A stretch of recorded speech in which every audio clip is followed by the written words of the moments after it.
I don't think it was. Oh, hey Fasto, is that you? Yes, it is. Oh, it was you. Okay, so that's fine. You human is good. Ah, that was good. That's good balance right there. Because Hepasto's not much stronger than Bombix, and maybe a little bit. So humans is perfect, actually. It's perfect. So we have Bombix like this. These are the teams right there.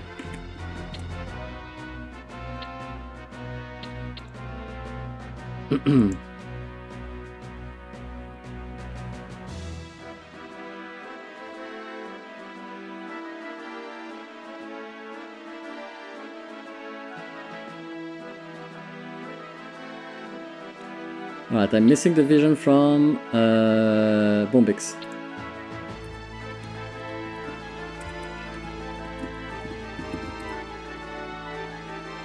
Let's commentate the game, guys. Good luck, have fun.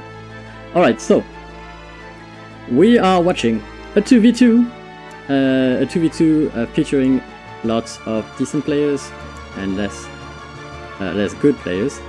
We have Mr. Bombix here in green playing the Bleeding Hollow Horde, and he's partnered with Ziffer in orange, right here, playing the Bloody Blade Hawks, and they are facing Madlister in purple, playing the Twilight Hammer clan, and last but not least, Suess, which is Hepasto here in blue, playing the Azeroth humans.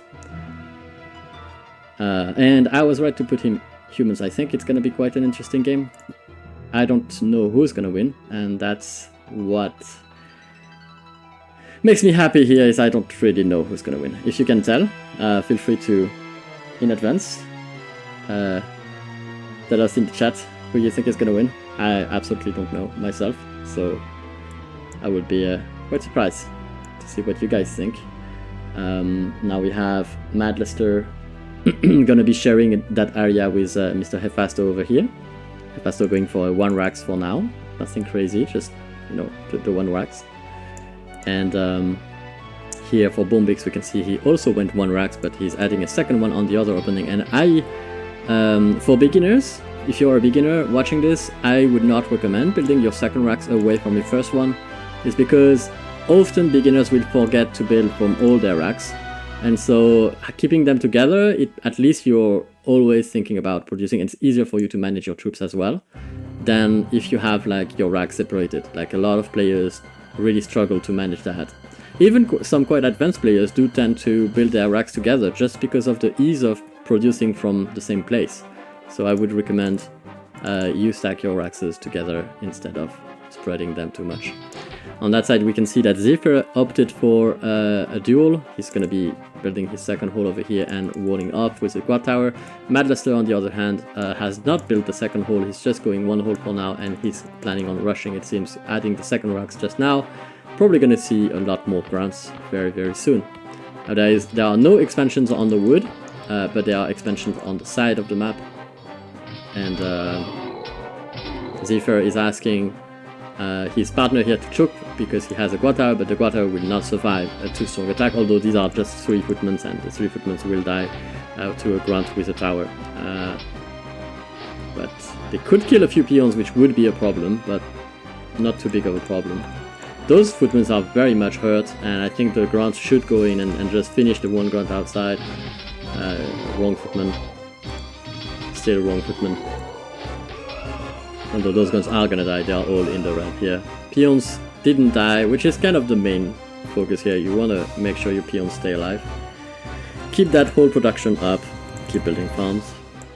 Over here, Ziffer actually closing his base toward his partner here. I don't really like that. I think it's a bit early of a decision here. I don't think he was threatened here by blue coming in and going all the way to his base. I think that was not gonna come too fast. And we can see that Madlister decides to rush hard, probably wants to break the wall of Ziffer. Maybe he's producing 2 catapults here. That would be a very smart decision here from Madlister. I'm gonna be hiding my peon elsewhere. I don't want to be in the way of any shenanigan happening over here. Now we can see that the blue player is gonna be moving forward here with that tower, and yeah, Ziffer asking Bubble to choke. Bubble will lose that Rax, I think. Maybe he's producing a... No, he's not. He doesn't have a lumber mill, so no... Yeah, we need to chop here. We need to chop to be able to help here. We need a catapult. ASAP. I think Ziffer can send a catapult, but he's getting catted too. 2 catapults from Madlister, and he is losing his tower here to the 2 catapults of Madlister. This is absolutely not good. Oh, you need to build it here. No, you can't do that. This is dying so fast. He can't afford that Rax. Oh, he's... I don't know about this. He's adding that one. I don't really like... 3 racks over there. He's gonna need the 3 racks, don't get me wrong. He needs the 3 racks for the ogres. But can he deal with those grounds? I mean, he has only 1 catapult at home. He will damage them at least, but there are 2 catapults against him. And if he can't fight this. He can't fight... Oh man, he just lost the catapult here. This is gonna be huge. I think Ziffer dies. Yeah, Ziffer dies. The 2 catapult loss was huge. I don't think he can recover in time. He has a catapult. He has a Rax here, probably already producing a 2nd catapult. But man, 1v2 catapults is very harsh. Oh, he's losing his peons too. This is not looking good. I think this is a game. Yeah, this is a game. And yeah, just I think a better choice of strategy from Madlister going for a strong rush. 2 catapults were smart. He saw his partner, his enemy was closed in, not producing any army whatsoever, and so that is a quick decision making, of course, but that is a very good one. You have some grunts, you know your enemy is not making any, you have to use your grunts, so the 2 catapults make sense. Would have been much longer to get a Goblin Alchemist. That being said, Ziffer could have defended this. So how Ziffer defends this? Ziffer makes 1 more catapult, and Ziffer keeps his catapult in the back like he had, which was very good. You want to keep your catapult far back so that it doesn't get picked too easily by the 2 catapults enemy. The enemy starts attacking you with the 2 catapults, and now your goal is to kill those catapults with your catapults. You can also try to have a few units out, and that's usually good, to try and snipe those catapults as they come in. But on a map like this where you have those kind of chokes, it's very hard to get those that way, so the catapult is the best option over here. Yeah, catapults, more catapults to defend than just 1, and just don't pick a fight against 2 catapults, especially when they have so much free space to get to you. Especially when you're in a 1v2, it's gonna be very hard. Ziffer is asking for grunts to him. I don't know if Bruin is going to be reacting fast enough here. We have a mage tower here from Suess, and that is looking pretty scary. Okay, so Suess indeed is stronger than Bombix. I did know that. That's why I told him to go humans. That way we don't have lust. We do have mages though, which is going to be almost as deadly right now. Probably more deadly even. Yeah, so that's gonna be game very soon. I mean, oh, at least the catapult dies here. That is really good. Madlister is a very nice micro here, trying to micro those catapults, separate them for each other so that they can defend each other. And that's really nice. I mean, that's exactly what you want to be doing. And that's gonna be it. 2 catapults dead. Ziffer lost a lot, but he didn't lose everything.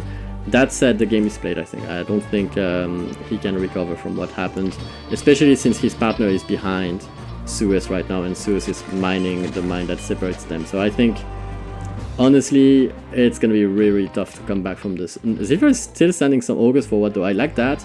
The fact that Madlister is not closed, so... Oh, gosh, that was frame.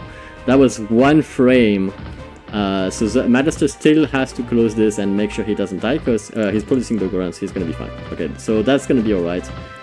He can re-wall now, and he's not gonna be dying too fast. The ogres are not lost, so they're not gonna burst those buildings as fast, which means Ziffer is gonna be stuck here and can't really do much. He's gonna be stuck. He's gonna have to fight those grunts one by like, you know, little by little. Those ogres are gonna die, and there's a blizzard here from his partner, and that's gonna be calling it. That's gonna be GG, I think. Knights from Suess here in Ziffer's base, and we probably will need a smaller, you know, a little bit harder handicap on Suess here to make the games interesting. Or, yeah, I don't know. we'll see who we handicap a little bit more. But yeah, the humans here obviously not too hard of a handicap, but still good. I think it would have been much more tilted if I didn't tell him to go humans here. In case he's only mages, doesn't have the mid-game burst. Ziffer and Matt are very evenly matched, very nicely played, both sides. I did enjoy the choice of strategy from Madlaster. I think it's it's a good reaction to what he saw. Base of Ziffer closed, easy to go abuse. But at least he got the value out of his grounds, and he got the map control, and he got use of it pretty fast. So that's really great. Now we start to see the first ogres from Madlaster. Madlaster is going to have to repair that wall, but obviously Suess has his back with the knights, the mages. The green player here is pretty much dead, no more gold, and they can't access any, so that's not looking really too easy for Ziffer. And yeah, that's going to be game here, I think. GG called by Ziffer here.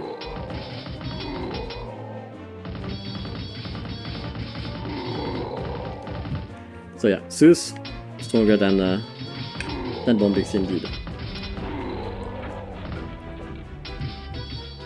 But I had the assumption it wasn't a very strong player. Hephaestus is strong, but no, not super strong. All right, good. Not bad indeed.